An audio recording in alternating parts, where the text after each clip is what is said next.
เจริญพรสาธุชนญาติโยมทุกท่านวันนี้เป็นวันธรรมสวนะวันพระเราชาวพุทธเมื่อถึงวันพระเราก็น้อมรำลึกถึงพระพุทธศาสนาน้อมรำลึกถึงพระรัตนตรัยแล้วทำตัวของเราให้เป็นเสมือนพระแปลว่าผู้ประเสริฐ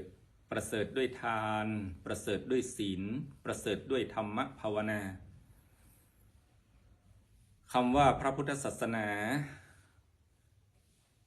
ก็คือศาสนาที่ยึดถือคำสอนของพระพุทธเจ้ายึดถือคำสอนในพระพุทธศาสนามาประพฤติปฏิบัติศาสนาคริสต์ศาสนาก็คือคำสอนคริสต์ก็หมายถึงพระเยซูคริสต์พระเจ้าสูงสุดของศาสนาคริสต์ก็คือยึดถือเอาคำสอนของศาสนาคริสต์มาประพฤติปฏิบัติศาสนาอิสลามชาวมุสลิมท่านก็เอาคำสอนของศาสนาอิสลามนั้นมาประพฤติปฏิบัติเราเป็นชาวพุทธต้องใช้ธรรมะของพระพุทธเจ้าคำสอนในพระพุทธศาสนามาใช้ให้เกิดประโยชน์ในการดำเนินชีวิตใช้ให้เกิดประสิทธิภาพในการทำงานเพราะพระพุทธองค์นั้นพระองค์ตรัสรู้อนุตตรสัมมาสัมพุทธญาณค้นพบพระธรรมอันเป็นสัจธรรมความจริงของชีวิตแล้วนำมาเผยแผ่จึงเรียกว่าศาสนาพุทธ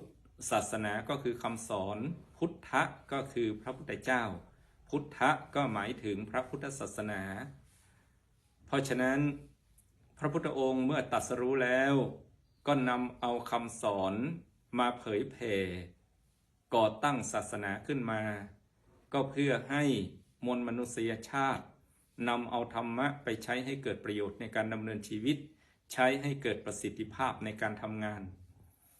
ลักษณะคำสอนธรรมะของพระพุทธเจ้านั้นพระพุทธองค์เผยแผ่ศาสนาเสมือนใช้วิธี3 ปอตัวแรกก็คือปฏิรูปตัวที่2ก็คือปฏิวัติตัวที่3ก็คือสร้างหลักปฏิบัติขึ้นมาใหม่ปฏิรูปหลักธรรมอันใดในศาสนาอื่นที่มีอยู่ในขณะนั้นเจ้าลัทธิอื่นๆหรือศาสนาพราหมณ์สอนแล้วยังมีข้อบกพร่องพระองค์ก็ปฏิรูปเช่นเขาสอนเรื่องพระพรหมเป็นผู้สร้างโลกพระพุทธเจ้าก็สอนพรหมวิหาร4ว่าคือธรรมะสำหรับผู้ที่จะเป็นพรหมเมตตากรุณามุทิตาอุเบกขาเป็นต้น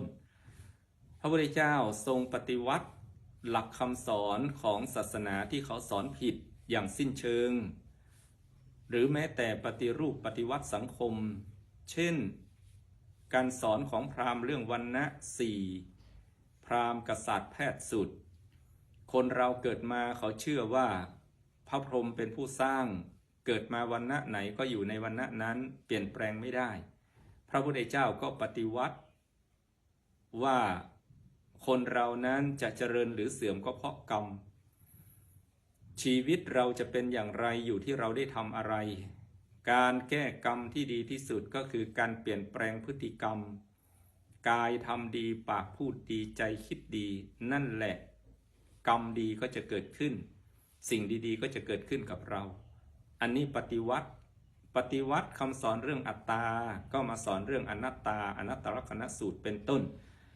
ส่วนคำว่าสร้างหลักปฏิบัติขึ้นมาใหม่อันนี้เป็นจุดเด่นของพุทธศาสนาอย่างยิ่งพระพุทธเจ้าค้นพบอริยสัจสี่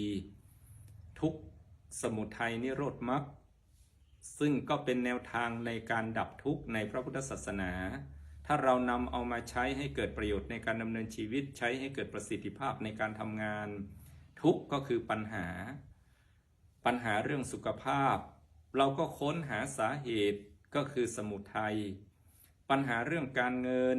ก็คือทุกข์เรื่องการเงินเราก็ค้นหาสาเหตุสมุทัยว่ามันเป็นเพราะอะไรนิโรธคือสภาวะที่ดับปัญหานั้นได้สงบร่มเย็นอย่างไรอันนั้นคือเป้าหมาย แล้วก็มัคคะก็คือหนทางแห่งการดับปัญหานั้น ปัญหาแต่ละอย่างล้วนแต่มีหนทางทั้งสิ้น มีเหตุมันจึงมีผลมันจึงมีเหตุ ศาสนาพุทธก็ให้แก้ที่เหตุก็คือสมุทัยอย่างนี้เป็นต้น เพราะฉะนั้นวันนี้วันพระเราผู้เป็นชาวพุทธ